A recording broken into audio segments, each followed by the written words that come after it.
G'day everybody, welcome to another benchmarking video in our Tesla Model 3. We're currently on update 2020.44.15. We seem to have skipped a few updates, so we'll run through our usual commute home and see if there any changes and people driving alongside the road. Okay, Took, what's going on? Human pilots, I don't know. What can you do? Autopilot set, 60 k's an hour. Across the narrow bridge causeway. See if there's any noticeable changes. Here we are, approaching the bridge. No approaching vehicle, so it should do this pretty much as standard. Okay. Yeah, no change there. That's all good.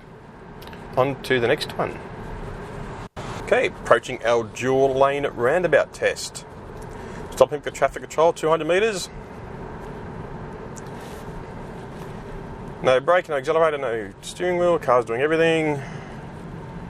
Comes to a stop, just fine. Perfect. Okay, no change there. Single lane roundabout on a curve. That's how we go here. Stopping for traffic control, the usual. Trying a little bit wide compared to last time. Slowing down, stopping, all the usual stuff. Stops a bit early there still, no change. All good. To our next mission, the single lane urban road curve. Got to watch out for these curves. They tend to turn away from you all the time when you least expect it. Again, no input from me. Okay.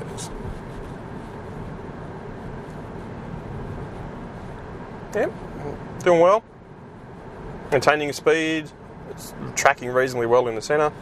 All good. Again, no changes there. Learned my lesson here last time. I'm not going to indicate to go around the for the intersection, otherwise it will change lanes into lane I don't want to be in. Actually, the light is green, so unfortunately I'll have to take over and indicate for this series of right and left hand corners. If it wasn't for having to turn left after this intersection pretty much immediately, I'd be happy to let the car go into that lane by itself.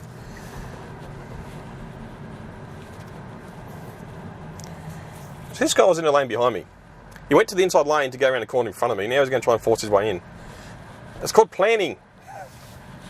Plan ahead, Mr. Oceana kitchen kebab manufacturing person. If you knew you had to turn left immediately after right, well, at least he said thank you, so I've got to give him that. But still. Will FSD plan intersections like that, though? Like I go to the left-hand side of the intersection, turning right, knowing I have to be in that lane to turn left at the next set of lights pretty much immediately. Will FSD handle that situation? That's something I might put to the people that already have FSD in America. Now we're back on this road, going this way, heading onto Bringelly Road. It's a straightforward road, no lane changes, nothing out of the ordinary, so we'll skip forward to the next interesting bit. I think a slight improvement has been in accelerating with traffic from traffic at an intersection. Before, it used to wait till the car in front was like 2 or 3 car lengths ahead.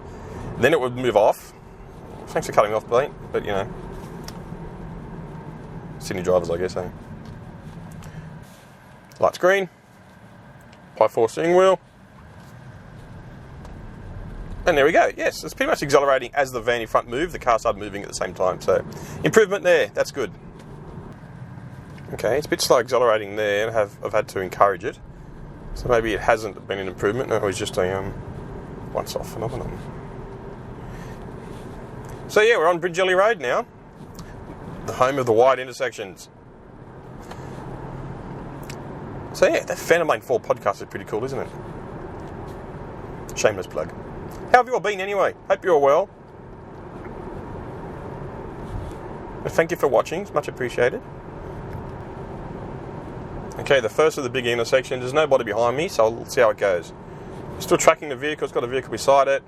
No intervention. It's not asking me to intervene. It might panic on the other side. No, it did okay. Cool. Again, it's approaching the intersection. It's got the vehicle in that lane to track. So it's showing green. No intervention required. And up there it goes. It's hitting the brakes for the second side of the intersection. Had to intervene then and take over, because it was going to hit the brakes for that second half of the intersection, so no changes there with this update.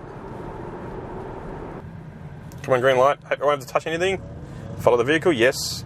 Still, yeah, it's taking us. We're getting beat by a Mazda Ute, come on. But it's not hesitating at the second side of the intersection. Okay, come on. It's not a Sunday and it's not wet. Okay, maybe I was wrong about the intersections accelerating with the traffic. Seems to be a bit lethargic today. So no change there. Anyway, single lane semi-rural roads. Let's see if there's any changes up here. Here we are, single lane semi-rural.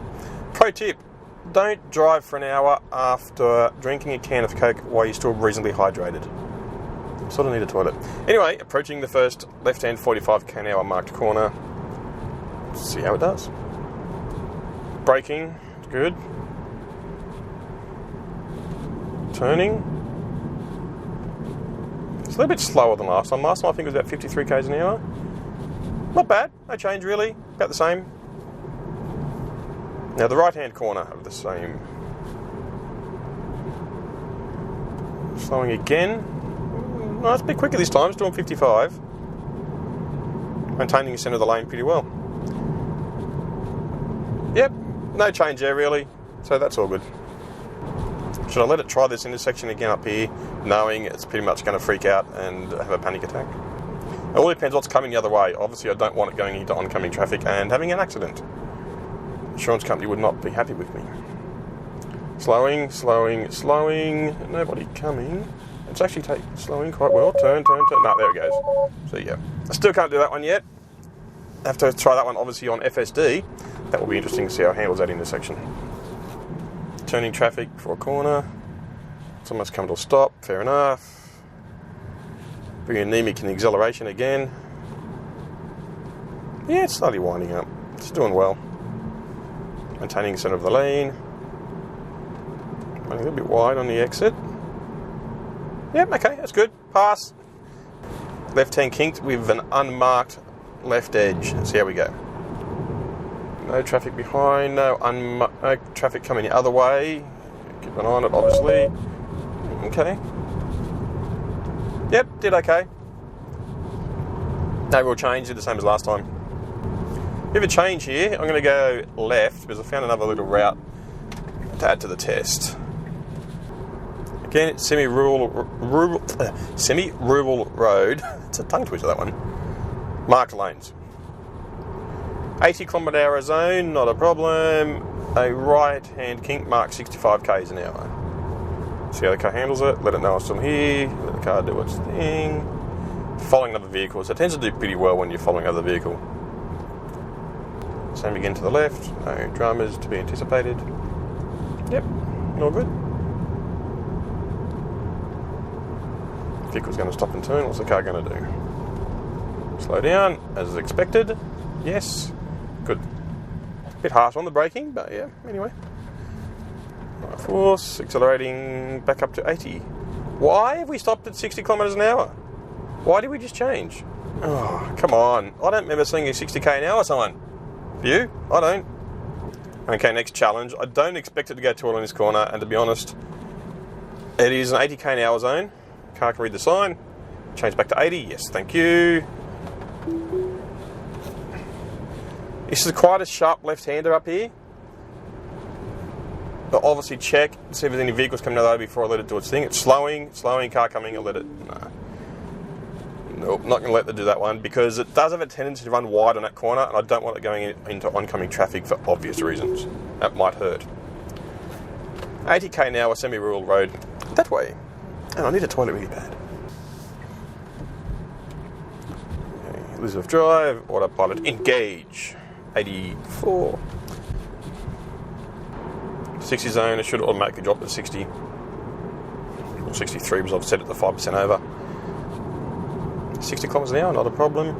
Now if I don't touch it or don't intervene at all, it should go back to 80 km an hour at the other side of the 60 zone. And a Model 3, hi! Nobody in it. Oh. And he's not parking a Bowser either. He's not EVing a fuel Bowser spot. Wow. If only ICE drivers could do the same thing. We're heading for an 80 zone, and seeing as I haven't intervened in anything, the car should pick up our speed back to 80 km an hour. Sometimes it does, sometimes it doesn't. It's like a roll of the dice. Read the sign, 80, and today it yet again doesn't do it. Why? And I got no cameras, you do this. Lane split, straight ahead, no problem. Turning onto Memory Road, not expecting anything out of the ordinary. If anything out of the ordinary does happen, you obviously sit. Next up, Erskine Park and the M4. You fuck, why? Why do you stop? Oh, God, full, seriously? Ah! God damn it. As soon as you are now aiming your camera, because that one memory card is full, even though I formatted it this morning. I'll turn this camera around so you can see how it handles the M4, especially now with the new gantry speed signs. Getting flashed by oncoming traffic. So I'm assuming there's a speed camera up here. Pro tip, people, when you're in an 80 zone, there's a speed camera, you do 80 kilometers an hour. You don't have to slow to 60 kilometers an hour. You will not get booked doing 80 in an 80 zone. Taking manual control to the M4 on-ramp. So I'm not sure how the car will handle those lane changes into the merge lanes at the moment. And I don't trust with traffic anyway, so I might come back late one night, and if I remember to do it, I'll come and test it. Okay, there's been a few changes up here. We have the new speed sign gantry. It's now active, so we'll see how it goes with those. It normally sees them as a set of traffic lights. Now they're a speed sign. We'll obviously see if it sees them as a speed sign in here. And we'll see if it does my favourite trick and hit that manhole cover every single time.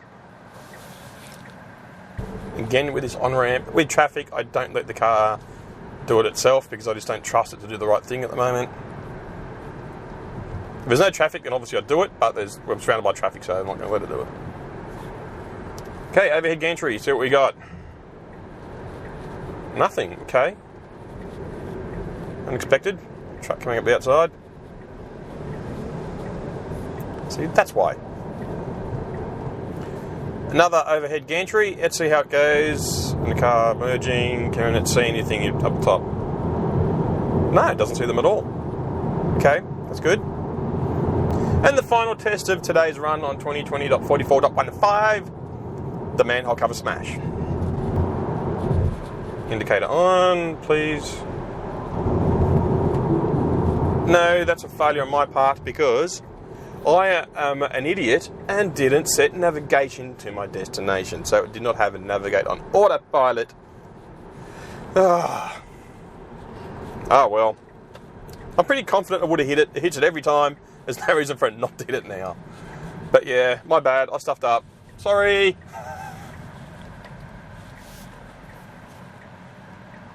Who would forget navigate and autopilot? Me. So there you have it, folks. 2020.44.15. No real major changes. So if you got this far, thank you for watching. And don't forget the usual, like, comment, subscribe. Fan-made podcast is pretty cool, I hear. And I'll see you all in the next video. Take care of yourselves and be safe. Bye.